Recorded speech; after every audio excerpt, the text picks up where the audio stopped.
വിഷയം റമദാൻ 9 വിട പറയുന്ന റഹ്മത്തും നാം നിത്യവും തേടുന്ന കാരുണ്യവും. ആമുഖം. അൽഹംദുലില്ലാഹി റബ്ബിൽ ആലമീൻ വസ്സലാത്തു വസ്സലാമു അലാ അഷ്റഫിൽ മുർസലീൻ വഅലാ ആലിഹി വസ്വഹ്ബിഹി അജ്മഈൻ. ബഹുമാനപ്പെട്ട സത്യവിശ്വാസികളെ, അനുഗ്രഹീതമായ റമദാൻ മാസത്തിലെ പുണ്യമേറിയ ഒരു വെള്ളിയാഴ്ച ജുമുഅ നിസ്കാരവും കഴിഞ്ഞ് അല്ലാഹുവിന്റെ ഭവനത്തിലിരിക്കുന്ന ഈ സമയം റഹ്മത്ത് ഏറ്റവും കൂടുതൽ പെയ്തിറങ്ങുന്ന സമയമാണ്. ഇന്ന് റമദാൻ 9. അല്ലാഹുവിന്റെ റസൂൽ സല്ലല്ലാഹു അലൈഹി വസല്ലം റമദാനിലെ ആദ്യത്തെ 10 ദിവസങ്ങളെ റഹ്മത്തിന്റെ, കാരുണ്യത്തിന്റെ ദിനങ്ങളായാണ് നമ്മെ പഠിപ്പിച്ചിട്ടുള്ളത്. നാളെയോടെ ആ 10 ദിവസങ്ങൾ നമ്മളിൽ നിന്ന് വിട പറയുകയാണ്.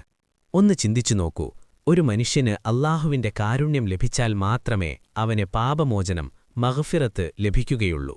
എല്ലാം തുടങ്ങുന്നത് അല്ലാഹുവിന്റെ റഹ്മത്തിൽ നിന്നാണ്. അല്ലാഹുവിന്റെ കാരുണ്യത്തിന്റെ വ്യാപ്തി. സഹോദരങ്ങളെ, എന്താണ് ഈ റഹ്മത്ത്? അല്ലാഹുവിന്റെ കാരുണ്യം എത്രത്തോളമുണ്ട് എന്ന് നാം ചിന്തിച്ചിട്ടുണ്ടോ? നബി സല്ലല്ലാഹു അലൈഹി വസല്ലം പഠിപ്പിക്കുന്ന വളരെ പ്രശസ്തമായ ഒരു ഹദീസുണ്ട്. ഇന്ന ലില്ലാഹി മിഅത റഹ്മഹ് അൻസല മിൻഹാ റഹ്മതൻ വാഹിദഹ് ബൈനൽ ജിന്നി വൽ ഇൻസി വൽ ബഹായിമി വൽ ഹവാം ഫബിഹാ യതആബറൂന വയതറാഹമൂൻ. തീർച്ചയായും അല്ലാഹുവിന് 100 റഹ്മത്തുകളുണ്ട്. അതിൽ നിന്ന് ഒരൊറ്റ റഹ്മത്ത് മാത്രമാണ് അവൻ മനുഷ്യർക്കും ജിന്നുകൾക്കും മൃഗങ്ങൾക്കും പക്ഷികൾക്കുമിടയിൽ ഇറക്കിയിട്ടുള്ളത്. അതുകൊണ്ടാണവർ പരസ്പരം കാരുണ്യം കാണിക്കുന്നത്. ബുഖാരിയും മുസ്ലിമും. ബാക്കി 99% നാളെ പരലോകത്ത് തന്റെ അടിയാന്മാരോട് കരുണ കാണിക്കാൻ അല്ലാഹു മാറ്റിവെച്ചിരിക്കുകയാണ്. ആ ഒരൊറ്റ ശതമാനം കാരുണ്യത്തിന് എത്രത്തോളം കരുത്തുണ്ട് എന്ന് മനസ്സിലാക്കാൻ വലിയ ദൂരെയൊന്നും നാം പോകേണ്ടതില്ല. നമ്മുടെ നാടായ വയനാട്ടിലെ മുണ്ടക്കൈ ഉരുൾപൊട്ടലിൽ നടന്ന ഒരു സംഭവം ഓർമ്മയില്ലേ? സർവ്വതും നഷ്ടപ്പെട്ട് ഒരു കൊച്ചുകുഞ്ഞിനെയും നെഞ്ചോട് ചേർത്ത് പിടിച്ച് രാത്രിയുടെ കൂരിരുട്ടിൽ ജീവനും കൊണ്ടോടിയ സുജാതയും കുടുംബവും ചെന്നുപെട്ടത് ഒരു വലിയ കൊമ്പന്റെയും കാട്ടാനക്കൂട്ടത്തിന്റെയും മുന്നിലാണ്. ഞങ്ങൾ വലിയൊരു ദുരന്തത്തിൽ നിന്ന് ഓടിവന്നതാണ്, ഞങ്ങളെ ഒന്നും ചെയ്യരുത് എന്ന് കരഞ്ഞു പറഞ്ഞ ആ മനുഷ്യർക്കു മുന്നിൽ അവരെ ആക്രമിക്കാതെ നേരം വെളുക്കും വരെ ഒരടി അനങ്ങാതെ കാവലായി നിന്ന ആ കാട്ടാനയുടെ കണ്ണിൽ നിന്നും കണ്ണുനീരൊഴുകുന്നുണ്ടായിരുന്നു എന്നവർ സാക്ഷ്യപ്പെടുത്തുന്നു. സഹോദരങ്ങളെ, വിവേകമില്ലാത്ത ഒരു വന്യമൃഗത്തിന്റെ ഉള്ളിൽ നിസ്സഹായരായ മനുഷ്യരെ കണ്ടപ്പോൾ തോന്നിയ ആ വലിയ അലിവും കാരുണ്യവും എവിടെ നിന്നാണ് വന്നത്? അതാണ് അല്ലാഹു ഈ ഭൂമിയിലേക്കിറക്കിയ ആ ഒരൊറ്റ ശതമാനം റഹ്മത്ത്. ഒരു വന്യമൃഗത്തിനു പോലും ഇത്ര വലിയ കാരുണ്യം കാണിക്കാൻ കഴിയുമെങ്കിൽ നമ്മളെ പടച്ച റബ്ബ് നമുക്ക് നൽകാൻ മാറ്റിവച്ചിരിക്കുന്ന ആ 99% കാരുണ്യം എത്ര വലുതായിരിക്കും? റഹ്മത്തിന്റെ 10 കഴിഞ്ഞാലും നാം റഹ്മത്ത് ചോദിക്കണം. പ്രിയപ്പെട്ടവരെ, നാളെയോടെ റഹ്മത്തിന്റെ 10 നമ്മളിൽ നിന്ന് വിട പറയുകയാണ് എന്ന് കരുതി നമ്മൾ അല്ലാഹുവിനോട് കാരുണ്യം ചോദിക്കുന്നത് നിർത്താൻ പാടുണ്ടോ? ഇല്ല. കാരണം ഈ റഹ്മത്തില്ലാതെ നമുക്ക് ഒരു നിമിഷം പോലും ജീവിക്കാൻ കഴിയില്ല. നിങ്ങളൊന്ന് ചിന്തിച്ചു നോക്കൂ, നമ്മൾ റമദാനിലെ ഈ 10 ദിവസങ്ങളിൽ മാത്രമാണോ റഹ്മത്ത് ചോദിക്കുന്നത്? അല്ല, നമ്മുടെ നിത്യജീവിതത്തിൽ നാം പോലും അറിയാതെ എത്രയെത്ര തവണയാണ് നാം അല്ലാഹുവിന്റെ ഈ കാരുണ്യം ചോദിച്ചുകൊണ്ടിരിക്കുന്നത്.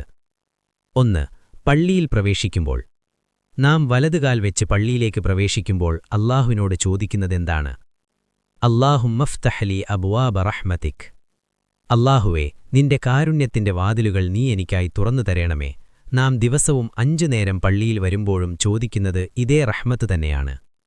2. സുജൂദുകൾക്കിടയിൽ. നാം നിസ്കാരത്തിൽ ഏറ്റവും പ്രധാനപ്പെട്ട 2 സുജൂദുകൾക്കിടയിൽ ഇരിക്കുമ്പോൾ ചോദിക്കുന്നത് റബ്ബിഗ്ഫിർലി വറഹംനി.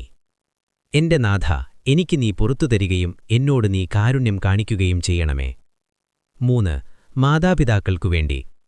ജീവന് തുല്യം സ്നേഹിക്കുന്ന ഉമ്മയ്ക്കും വാപ്പയ്ക്കും വേണ്ടി ദുആ ചെയ്യാൻ ഖുർആൻ പഠിപ്പിച്ചത് ഖുൽ റബ്ബി റഹംഹുമാ കമാ റബ്ബയാനി സഗീറ. നാഥ, ചെറുപ്പത്തിൽ അവരെന്നെ പോറ്റി വളർത്തിയതുപോലെ അവരോട് നീ റഹ്മത്ത് കാണിക്കണമേ. 4. നമ്മുടെ നിത്യജീവിതത്തിൽ. നാം പരസ്പരം കാണുമ്പോഴും നിസ്കാരം അവസാനിപ്പിക്കുമ്പോഴും വറഹ്മത്തുല്ലാഹി എന്നു പറഞ്ഞുകൊണ്ട് പരസ്പരം ഈ റഹ്മത്താണ് നേരുന്നത്. ഒരാൾ തുമ്മിയാൽ നാം നൽകുന്ന മറുപടി ഇർഹമുക്കല്ലാഹ് എന്നാണ്. എന്തിന്? നിസ്കാരത്തിന്റെ ഓരോ റക്അത്തിലും ഫാത്തിഹ ഓതുമ്പോൾ അർ റഹ്മാനിർ റഹീം എന്നു പറഞ്ഞ് അല്ലാഹുവിന്റെ ആ കാരുണ്യത്തെ നാം ഏറ്റുപറയുകയാണ്. ഉപസംഹാരം. അതുകൊണ്ട് പ്രിയപ്പെട്ടവരെ, നാം അല്ലാഹുവിനോട് എപ്പോഴും ചോദിച്ചുകൊണ്ടിരിക്കുന്നത് അവന്റെ റഹ്മത്താണ്. ഈ റഹ്മത്തിന്റെ 10 എന്നത് ആ കാരുണ്യം പ്രത്യേകമായി വർഷിക്കുന്ന ഒരു ഓഫർ സമയമാണ് എന്നു മാത്രം. ആ 10 കഴിഞ്ഞാലും അല്ലാഹുവിന്റെ റഹ്മത്തിലേക്കുള്ള വാതിലുകൾ അടയുന്നില്ല. അത് ചോദിച്ചു വാങ്ങാനുള്ള നമ്മുടെ മനസ്സ് നമ്മൾ അടച്ചുകളയരുത്. വരാനിരിക്കുന്ന ദിനങ്ങളിൽ കൂടുതൽ നന്മകൾ ചെയ്യാനും അല്ലാഹുവിന്റെ വിശാലമായ റഹ്മത്ത് ലഭിച്ചവരിൽ ഉൾപ്പെടാനും ഈ ജുമുഅയുടെ പവിത്രമായ സമയത്ത് അല്ലാഹു നമുക്കെല്ലാവർക്കും തൗഫീഖ് നൽകട്ടെ. ആമീൻ. അല്ലാഹുമ്മ അർഹംനാ ഫഅൻത ഖൈറുർ റാഹിമീൻ.